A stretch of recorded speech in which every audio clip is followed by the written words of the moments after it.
ستا په ښکلې زنه باندې خال ته فکر یوړمه ستا په ښکلې زنه باندې خال ته فکر یوړمه او بل دې د ښایست ښکلي جمال ته فکر یوړمه او ویلې چې احد احد او نور دې وي ستم په ما ویلې چې احد احد نور دې وي ستم په ما زه خو بس په مینه کې بلال ته فکر یوړمه. بسم الله الرحمن الرحیم. د ځلانده ستورو ډیرو ګرانو کتونکو السلام علیکم. زه زیشان احمد زیشان یو وارې بیا ستاسو په درون خدمت کې حاضر یم په دې هیله چې روغ جوړ او خوشحاله وئ. نن چې زموږ د کوم شاعر سره مرکه را جوړه شوې ده یقینا چې د هیچا نم پټ نه دی د دې کلام ډیر خوږ دی د دې وینا ډیره خوږه ده. نو موږ راغلی یو د ډیر ګران محترم میر جمال شاه خواله دې سره بدن د دې د ژوند او د دې د فن په حق له خبرې اترې کوو.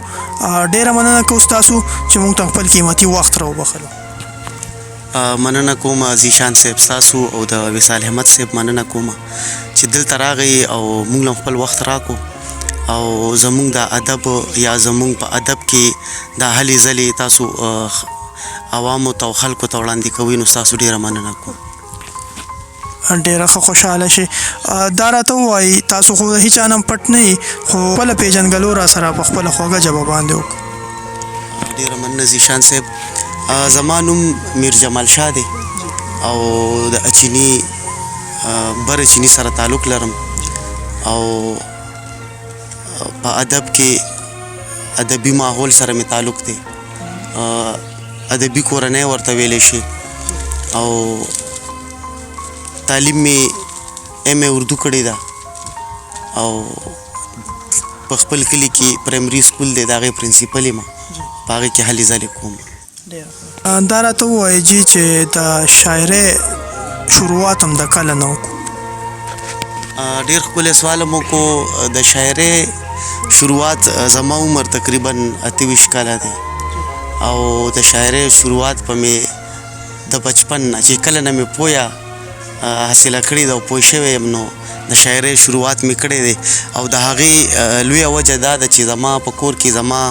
مشر تره امیر خان امیر الله دې وبخي هغه شاعر و هغه به شاعري کوله نو زه به هغه سره ناست وم ډېر وخت به مې یو ځای تېرولو نو د هغې په وجه چې کله نه زه پوه شوی یم د هغه شاعري مې اورېدلې ده او شروعات مې هم د هغه ځای نه کړی دی. مننه. دا راته ووایي جي چې د غزل اصلاح هم د چا نه کوله؟ د غزل اصلاح د ډیرو زما استادان خو ډیر دي. پیلنی نوم به زه د خپل تره نوم واخلم امیر خان امیر چې هغه سره د ورکوټوالي نه مې ناستې کړی دی نو د هغه نه به مې د غزل اصلاح کوله. بیا د هغه نه بعد زما عزیز رحمان عزیز د اچینی دا چې په عزیز بابا مشهور دی د هغه نه به مې اصلاح کوله او د املې چې املا پښتو توري لیکل اصلاح ما د عظیم خلیل صاحب نه کړې ده. چینی ډیره ښه ده جي. په کوم صنف کې هم ډېر کار کړی غزل هم ډېر لیکلی دی او که نظم که نثر؟ غزل مې هم ښه ډېر لیکلی دی او نظم مې لږ لیکلی خو کار مې پکې کړی دی. ټپې مې لیکلي دي. زما خپله خوښه دا ده چې زه نثر باندې کار وکړم. نثر مې هم لیکلی دی او کالمې مې په وحدت اخبار کې راغلی دي اوس هم لګیا یم کالمې لیکم خو نثر مې ډېر زیات خوښ دی. کار مې په غزل کې ډېر کړی دی. سندرغاړي ستاسو کلام ویلی دی؟ نه داسې خو نشو ویلی چې مشهورو سندرغاړو یا فنکارانو ویلی دی خو زه به مونږ کلیوال خلک یو د ولسي سطح باندې چې زمونږ د پښتنو په حجرو کې کم مجلس را جوړیږي نو په هغې کې زما کلامونه چې د کومو یارانو دوستانو خوښ وو هغوی په خپل زمزمه کړي دي. ډېره ښه ده جي. د شاعر نه علاوه چونکې شاعر خو په خپلو جذباتو خپل هغه احساسات د کلم په زور راوباسي خو که د شاعر نه علاوه یو عام وګړی وایي چې زه د پښتو ژبې خدمت کوم هغه به یې په څه ډول کوي؟ ډیر ښکلی سوال مو کو. په دې وخت کې چې کوم سړی شاعر وي یا لیکوال وي نو هغه د خپل کلم په ترو باندې د کلم په ذریعه باندې د پښتو ژبې خدمت کوي. خو د دې نه علاوه چې تاسو څنګه سوال وکړو چې عام وګړی د دې پښتو ژبې خدمت کولی شي بالکل کولی شي په ډیرو طریقو یې کولی شي داسې اهل ذوقه خلک شته دی اوس هم چې زه به یو نامه د ماجد خلیل واخلم زموږ د اچیني ناظم دی چې شاعري اهل ذوق دی شاعرۍ سره مینه ده او په هر ډګر باندې زمونږ مرسته کوي مونږ سره ولاړ وي زمونږ چې کوم پروګرام وي یا د اچینی پښتو ادبي جرګې پروګرام وي هغه مونږ سره په هغې کې شرکت کوي او نن سبا خو د سوشل میډیا دور دی نو عام وګړی که نور څه نشي کولی د یو شاعر کلام خو خلکو ته رسولی شي وړی شي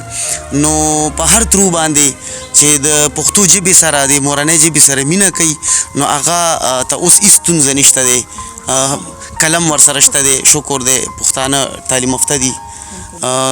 سوشل میډیا ورسره شته دی که کتاب نشي لیکلی د سوشل میډیا ټولو نه اسانه طریقه ده لکه چې څنګه تاسو خدمت کوئ د پښتو ژبې دغسې عام وګړي هم د هغې خدمت کولی شي ډیره ښه ده چې ډیره خوندورې خبرې تاسو کې دا راته ووایئ که یو ستاسو خو کلامونه ډېر زیات ښکلي کلامونه دي نو اوسه پورې ستاسو کتاب ولې نه دی چاپ شوی ډېر ښکلی سوال هم وکړو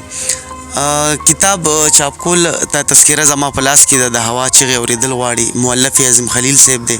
او بلال فدا سرحدي صاحب دی زه د هغې ډېره شکریا ادا کوم چې هغوی زموږ کلامونو له دومره ځای ورکو په خپل کتاب کې او په تذکره کې چاپ کړو نو دا یو تذکره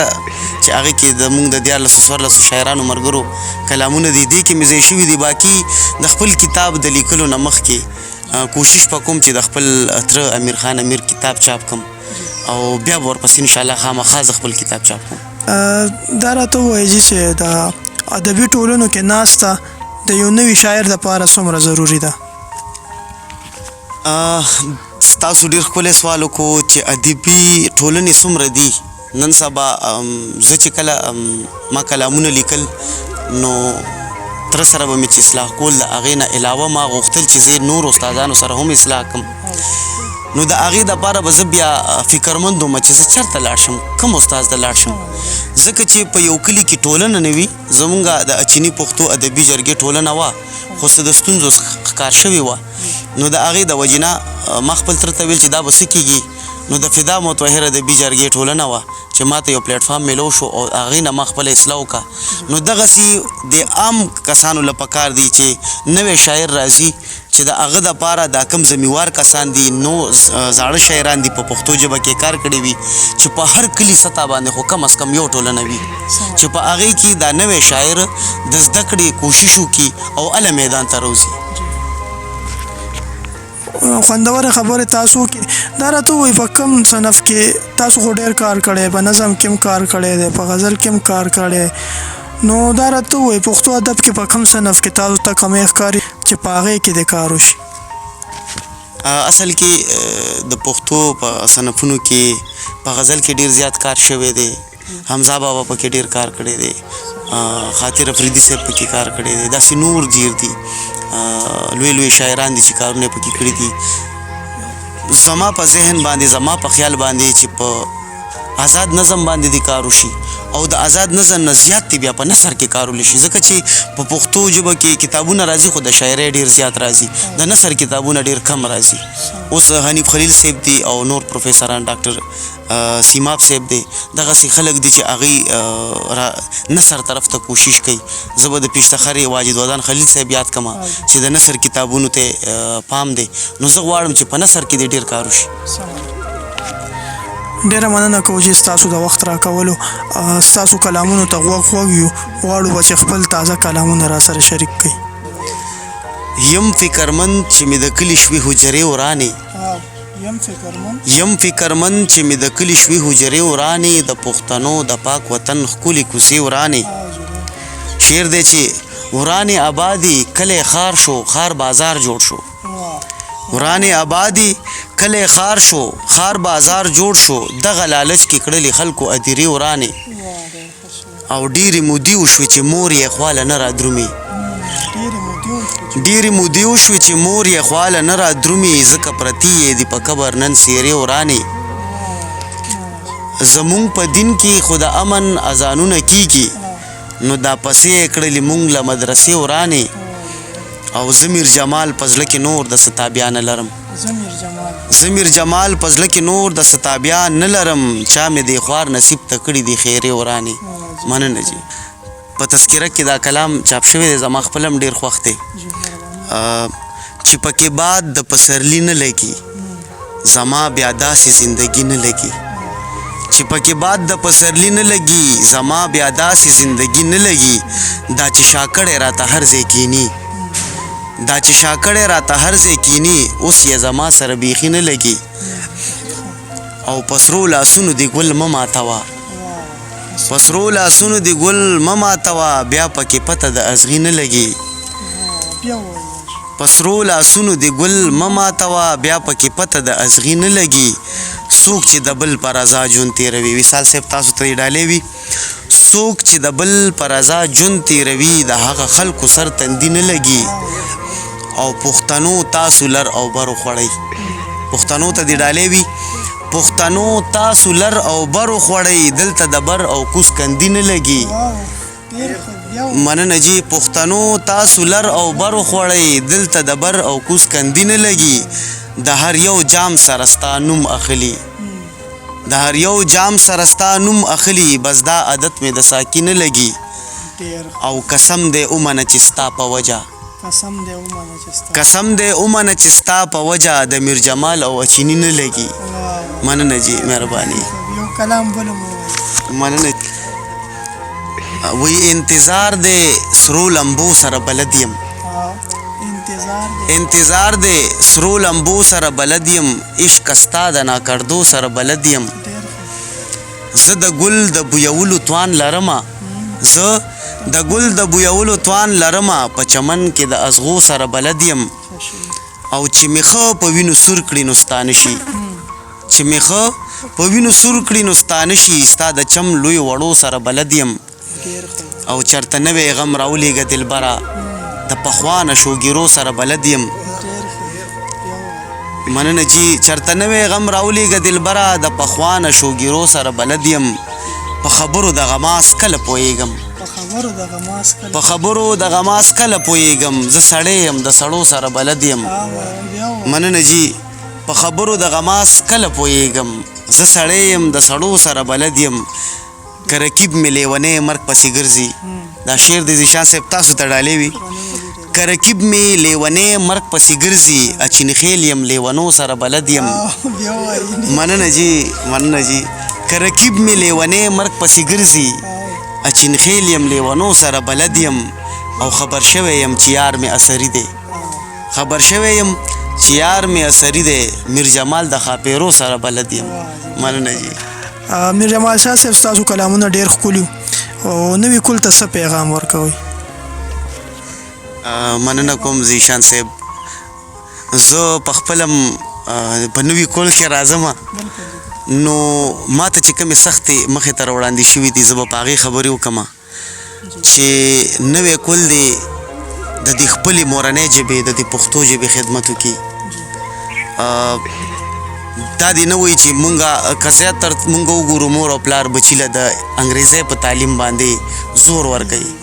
خو ما خپل هم د انګریزۍ تعلیم کړی دی ډیګري مې د انګریزۍ تعلیم کې اخیستې ده ایم اے مې په اردو کې کړی دی او لګیا یم د خپلې مورنۍ ژبې خدمت په پښتو کې کوم نو زه دا غواړم چې نوی کول دی پښتو زده کړي پښتو دې ولولي او پښتو دې ولیکي زمونږ په دې ژبه کې نور قومونه که تاسو وګورئ ټولو قومونو په خپله ژبه کې کامیابي حاصله کړې ده څومره چې ترقي یافته ملکونه دي هغوی په خپله ژبه کې هر څه کوي